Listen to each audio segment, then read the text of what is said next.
Alright, the friends, it's Tina Bachman with a video on Jason Blaha. Strength and fitness. Stretch positions on lifts are critical for gains, he says. Okay, let's review this video. I haven't watched it. I'm going to watch it with you and review it. I don't know. Let's see what he says. Hey everybody, it's Jason Blaha here, and I'm just sitting here drinking my morning coffee. Real coffee. Of course, this mug isn't as aesthetic. I'm gonna flip it over. There we go. Is that coffee, man? That is the most sprayed plant on the planet. You're talking, man, pesticides, herbicides, fungicides, glyphosates.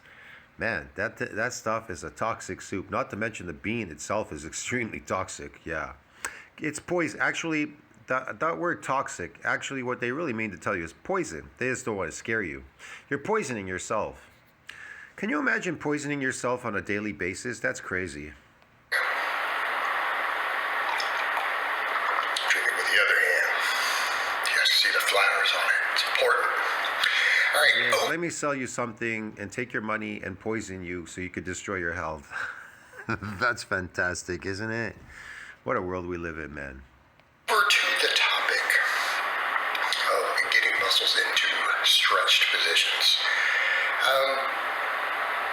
I know that the terms everyone uses. That stretch position would be the eccentric position. It's the lengthening part of the movement as opposed to concentric. The eccentric is the stretching part. The more you can push it, that's why it doesn't have to be a long range of motion. It can be a short range of motion, short, and you can go heavier by doing shorter. So that way you can cause more of these injuries to the muscle fiber, but he's not injuring anything. He's adapted. He's an endurance athlete, he's an endurance lifter, bro. Now is lengthened versus shortened, but I think the best. Go lengthen versus shorten. It's really simple. In a shortened position, you can move heavier weight. Okay, you are able to lift exorbitantly heavy weight in a shorter range of motion. Therefore, it would never matter in muscle injury. In muscle injury training, it wouldn't have mattered. You don't have to go full range. That's what's so good about it. And so you could lift heavier, getting the deeper, weaker muscle fibers, and they get bigger, better, stronger, and faster when they get injured. You understand me? But that's not a necessity for people that are doing sarcoplasmic hypertrophy training like him. People that are adapted in the gym, it's an adaptation process, like I've said before. Way to describe that for the average person, for the layman, is stretched versus contracted. All right, you are seeing the trend towards this, but I'm not a stretch versus contracted. Yeah, I don't know. Look, ask yourself this question. If I was to stand up on the wall with my heels on the floor and my feet and my toes up against the wall, up in a position where it's at an angle, say 90, let's just say a 90 degree angle, my feet up against the wall, and my calves are in a stretched position. If I stand like that for like an hour, 2 hours, or 2-3 hours standing up like that, you know, maybe I'm bored, I'm watching TV, but I just want to stand in that stretched position. Is there a possibility that you could get hypertrophy without lifting in the muscle fibers? Yeah, there could be a hyperplasia effect in there, definitely. The longer you can hold it, the more chances of getting that. Yeah, because again, it's an adaptation process. But that's why these people say they've done these tests on stretching things, like putting a weight on a bird's wing. Well, you can put a bunch of weights on your wrists and walk around, and so it'll pull on your trap area, your traps. That's why people ask, how come these construction workers have massive traps? Their back area is very developed.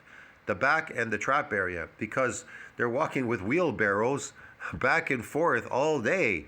They got to move these wheelbarrows back and forth in construction. Can you imagine that? So it's in a stretched position. They're not doing eccentric concentric movements. Think about it. It's a long stretched position, and so it's got to give. There's got to be an adaptation. So they may get a donation. The body will compensate by giving more myofibrillar growth, okay? It'll create more myofibrillars to compensate for that because it believes it needs it, because it can't handle the load. That's about it. It's an adaptation process. Big fan of saying, hey, we should exclusively be focused on the stretch position, right? I don't think that that's a good idea, and it doesn't matter. No, you could. Like I said, you want to stand there holding weight, or I don't even think you could hold onto it that long with your hands. That's why you have to strap weights around your wrists and just walk around all day. See what happens. I don't know. Strap a rope or something, put it around your wrists, a bunch of heavy weights, and just stand up for an hour or two, maybe. See what happens. Do that every day for an hour or 2 hours. I don't think that's going to take much out of your time. If you're watching a movie or something on TV, you could literally watch it during the movie. You stand there with a bunch of weights or something in a stretch position. At the same time, you can even stretch your calves. So you can have them up on a block while they're stretching. Your trap and back area is being stretched. It's in a stretch position. See what happens. See if you get these See if you get hyperplasia. There's more than one way to get hyperplasia: a stretch position or micro injuries. If you injure the fibers, the more massive the injuries to the muscle fibers, then it can. There's severe damage and there's minor damage and then there's severe damage. The severe damage will possibly get you more myofibers and a repair and a remodeling. Okay, but again, you have to go through a pain threshold, which this person doesn't want to go through. Like I said about breaking bones, you have to injure these bones, and they have to keep injuring them. It's painful. Your face, injuring your face, these micro needlings and injuring your muscles. It's a pain threshold you need to go through. And this guy's chicken shit. He wouldn't go through that pain threshold to do that. That you do have some studies that show, muscle growth is just as high if we do, half reps only into the stretched position. Okay, because I don't think that that's universal. Not muscle growth is high. Muscle injuries will be higher if it's in a stretch in that stretch position, partial reps. It'll be greater because you can handle heavier weight. Now, I don't know about sarcoplasmic hypertrophy. Do you need to do these partial reps? Doing pump work, pumping glycogen in the muscle. Remember, glycogen needs to exceed that breakdown to get those phony sarcoplasmic muscles. But myofibrillar growth, it's based more on damaging something. You're injuring muscle fibers. That isn't growth. If anything, you're going to lose muscle fibers in that process because it has to go through a necrosis, like it says in NCBI. It says that in science, if you get muscle injuries, these micro muscle injuries, they go through a necrosis. The first day, the T cells and everything, they have to come out and clean up all the dead tissue. Then they have to rebuild new tissue, and it will be bigger, better, stronger, and faster. That's how it works. You have to go through a process, a cycle. And that takes quite a bit. That takes over a week, 10 days, 14 days sometimes. So yeah, depending on what you're eating. And protein synthesis needs to exceed that breakdown in order to build those muscles, even to see that mass on there. Universal. And you have to keep in mind that if our goal is to recruit all available muscle fibers, yes, we do know that position is the most important based upon the available literature. Yeah, but if you're adapted lifting, you're going to get an adaptation myocytic androgen receptors for that force production, maximum force production, man. It's a known fact, bro. These are all adaptation. Look, man, these are all adaptation processes. They're all based on the body adapting to doing something. You doing something to it. If you don't know how they work, well, what's the point of going to the gym? We do have a lot of people who shortchange that. Okay, they intentionally are skipping those stretch positions. Okay, and that's not good. They are shortchanging their hypertrophy. But when I make these statements about the importance of that stretch, I don't want people to think that I'm saying that that's all that matters, because I don't believe that that's the case. And I'm not saying no one has ever built muscle who skips those. What we're saying is it's definitely not optimal. Right? They are not getting all the available muscle fibers. They're shortchanging their growth considerably. Okay? And that's an important distinction. Because these things have been a topic for a long time. I've been doing this for decades. I am Jason Blaha. I'm the foremost expert on everything on the internet and YouTube. You must listen to me. I've been doing this for decades. I'm an older guy now. I'm only in my 40s, but I've been doing this for decades. Man, I'm older than you by 10 years. I've been doing it for decades, bro. And I'm going to tell you right now, I don't know what fucking era you come from. I come from a much older era, from the 60s, okay? So I think I know a little bit of something. And I've been in gyms in the 70s. So I don't know what gyms you've been in, man, in the 90s. So yeah, man, I don't know what you've been doing. Right? Been doing this for decades. I'm 40. When I was taking martial arts, they had gyms. They had gyms in these martial arts places. I mean, they had weight sets and everything. They had their own kind of gym down in the basement or something. So yeah, people were doing these things for a long time. I even took gymnastics. In gymnastics, they use some weightlifting stuff, mostly body weight, weightlifting. They do everything, man, and they do very specific movements. They focus a lot on negatives. They know that that's where all the strength lies, in negative, not in the positive stuff that you're pulling up. 7 now. And I do remember, and I'll bring this up, and when I bring this up, some people are like, I remember that. That was all from Iron Man magazine. The whole positions of flexion to where you used to have. Yeah, I could say I've seen those Iron Man magazines. I've read these old magazines, man. They were all just bullshit articles. It was garbage, a lot of filler and stuff, stories. People just looked at the pictures, okay? These people, because they looked mutated. At least in the bodybuilding world specifically, there was that idea in those circles that you needed to train all 3 positions. That exercises tended to be stretch position, mid-range position, or contracted position where they put the most tension. For sarcoplasmic hypertrophy, that can be any position, any position. It can be anything. High volume, low volume, whatever volume. If you are a chronic lifter and you're coming in all the time and you're chasing this strength training, bullshit lifting, whatever, these are all based on adaptations. You keep training yourself. Training to do what exactly? To be better at what? Lifting weights, right? Coming into the gym, being good at lifting. Okay, then you are a chronic lifter. You're an endurance athlete. I don't care what anybody says, man. That is based on sarcoplasmic hypertrophy. Weigh yourself on the scale. You'll be surprised how your weight keeps fluctuating. And my gains are going all the time. Then you have no gains. You'll be like him. Look, he has no muscle, never grew anything, no gains, nothing. Just a bald head to show for it and accelerated aging. Okay? And that can be described easily with a curl. Easily with a curl. You guys ready? All right. An incline curl would put you in a stretch position.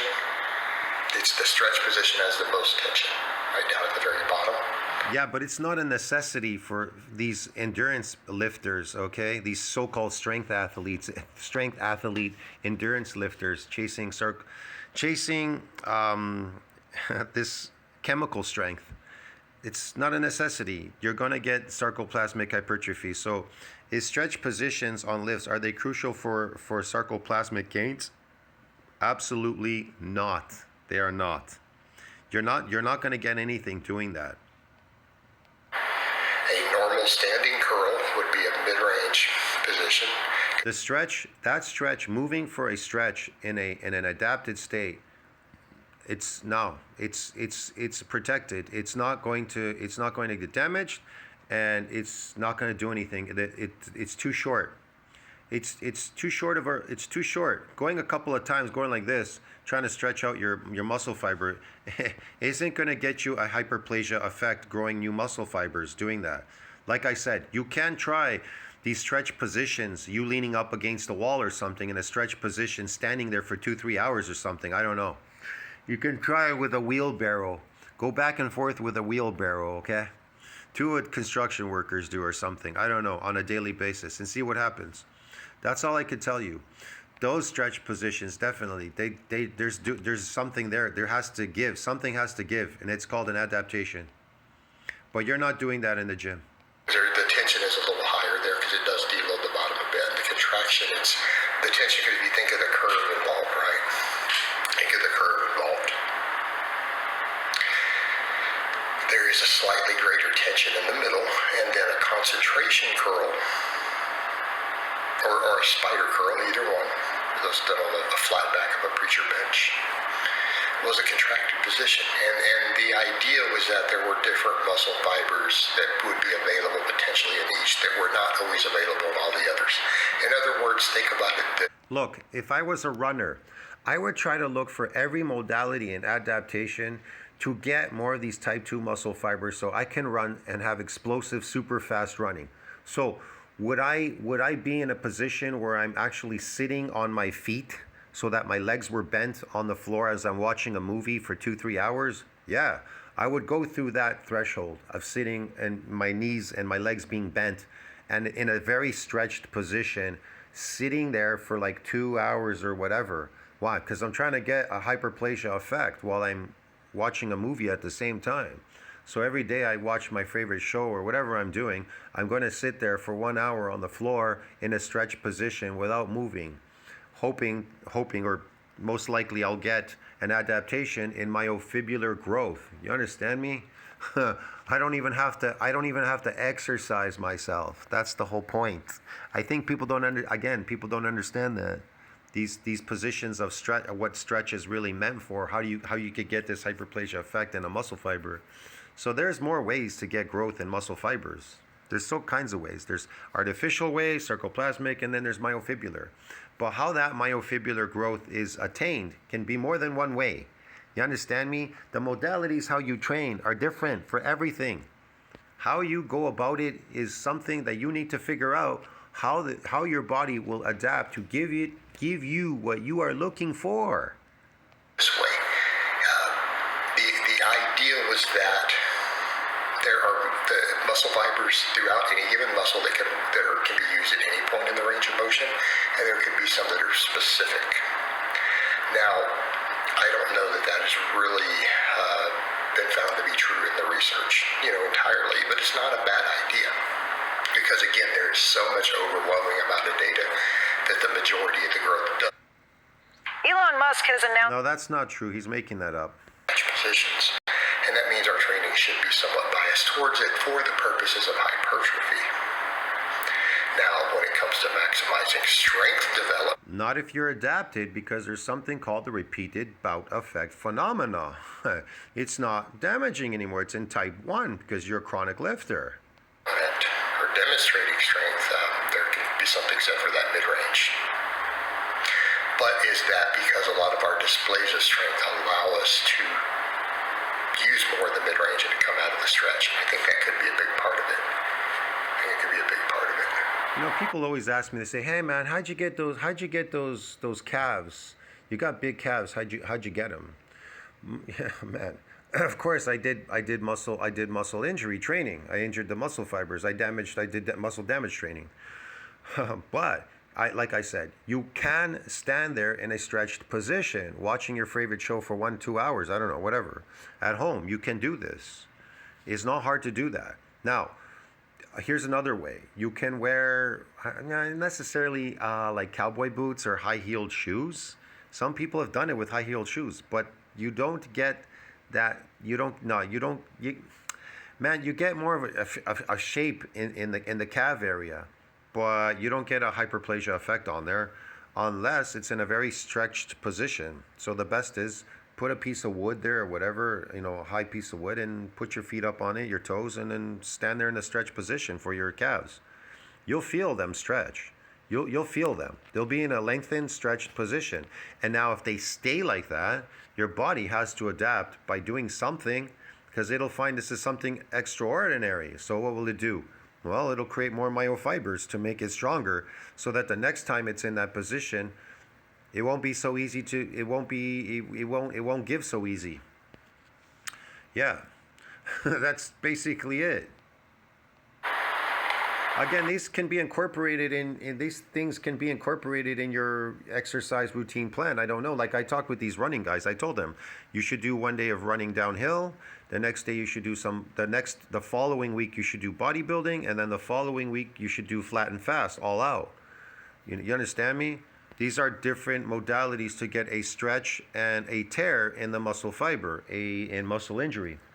And then there's a repair. It goes through a repair and remodeling, becomes bigger, better, stronger, and faster, these type 2. So you can have more explosive and run faster. But you can also sit in a stretched position for an hour, 2 hours or something, or 3 hours. I don't know, whatever.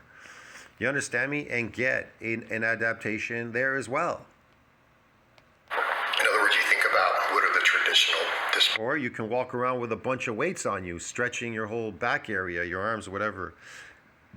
It's all relative, man, how you see this stretch. Even for the hamstring, you'd have to put weights on your ankles, and then you'd have to lay down with your legs extended in a stretched position while you're watching TV. And that will cause, again, that will cause a hyperplasia effect in the hamstring. Yeah, this is not hard to figure out how to do that. You want bigger biceps? It's really simple. Lean backward and hold on to some weights while they stretch your biceps out. Now sit there watching TV with a stretched bicep for the next hour, watch your favorite show.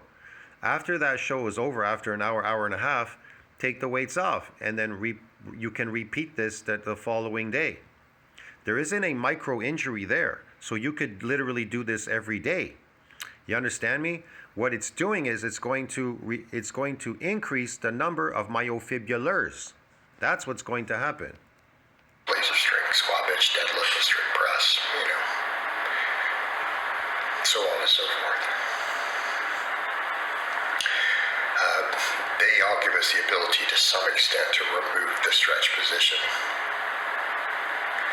They all have the ability to do that with very different changes in the form. Squatting, in other words, squatting lighter, pushing the hips back more. We can slightly reduce the potential stretch on the quads to reach parallel. Benching a bigger arch can reduce it. Conventional deadlift is geared towards it anyways, which is the reason many people say the conventional deadlift is... Again, it doesn't work if you're adapted. You're trying to get an adaptation. You understand me? So you don't want to be adapted to anything. Of course, not necessarily the best hypertrophy movement. Look, if you want to get an adaptation in anything, in bodybuilding, whatever, then you need to be unadapted to it. If you're adapted to it, you can't get an adaptation. That's how it works. And if we work off that hypothesis of the stretch position, they're right. Yet the deadlift still seems to build a ton of muscle when people do. Actually, no, you mean it builds a ton of muscle. No, it doesn't build a ton of muscle. Fucking man, this guy's so stupid. It does not build a ton of muscle. Body has to adapt to the deadlift or whatever you're doing there. It'll adapt by compensating with something, and I can't tell you what that compensation is. It could be sarcoplasmic, it could be myofibula, it could be anything. It could be very minute, if anything. I know that squat is much more superior than the deadlift because the tension is kept on the body. It's a gravitational loading. Again, you need to know what you're looking for and how these modalities work to get what you want out of it. You understand me? One will give you more than the other, depending, again, what you're doing. You understand me? So if you're asking me what is the best movement as a mass builder on your myofibulars to get it to mass up, a big disruption and an adaptation, it would be the squat. The squat is superior to the deadlift. Now, deadlift is great. You're pulling something heavy off the floor. It looks great. It looks good. It looks wonderful when you're pulling something heavy off the floor.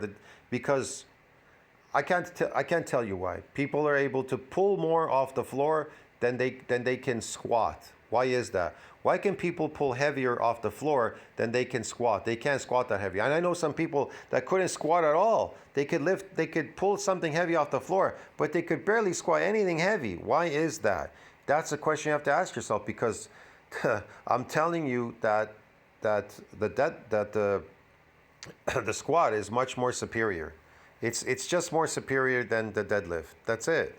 Now, again, some people are going to say, well, these people can squat heavy, but they can't deadlift heavy. I don't know. Again, it's practice and stuff, whatever. I'm just telling you, as a mass builder, your entire body, the tension's there all the time on your bones and your muscles. Muscle. In other words, the contraction is eccentric and concentric at the same time. But when it comes to deadlift, they're only focused on the concentric and they're not focused on the eccentric, so that's been left out. And that's the problem. Then I think that brings me back over to the point of why we should put that focus on the stretch position, but we shouldn't completely ignore the others. Okay? We shouldn't completely ignore them. But a lot of that can be accomplished by, looking at our ranges of motion. But again, we only have to look at the range of motion of what we're trying to achieve. In other words, let's say a lateral raise. Okay? Anything past a certain degree up here, the side delt is no longer working. It then all shifts to the interior delt. It is that bottom bottom maybe half to third to where you really see that work. And that's your goal, is to do it for that purpose. That's fine. If you're getting plenty of interior delt work and you don't want to go way up higher, perfectly reasonable. To where people are doing like a loo raise to where they go all the way up over their head. Have you seen this guy, Colt Flair?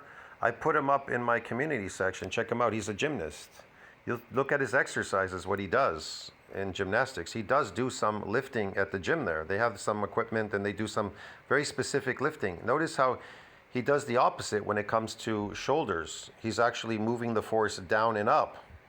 It's an opposite direction than going from, instead of going down and up, he's going up and down, up, from up to down and up. You understand me? Side, you could say a side lateral kind of for the shoulder area, the chest. It works this whole area. But, that loose raise is specific to what someone's doing. If they're not doing a lot of benching and stuff, makes sense.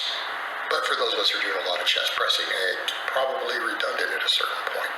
And you're wanting to just come in and focus on the lateral head, and getting into that bottom position is kind of important for that. Pretty helpful. Pretty helpful. I don't know, Blaha. I think the important thing to remember here is the nuance. Yes, those stretch positions showing very much the importance of that. People seem to need that. They need you to give them an exact. Can you tell me exactly what percentage? We'll go 82.5. All right, friends, I gotta go. That's enough of that guy. Stretch positions, are they crucial? Are they crucial for people that are adapted? Absolutely not. They're not crucial. They're not gonna work if you're adapted, and they're not necessary in sarcoplasmic hypertrophy, so no. They're not a necessity in adapted people, man. I'll see you in the next one. Tell what you think about that. Like, subscribe, support the channel. Comment down below, helps with the algorithm. I'll see you in the next one. Ciao, friends.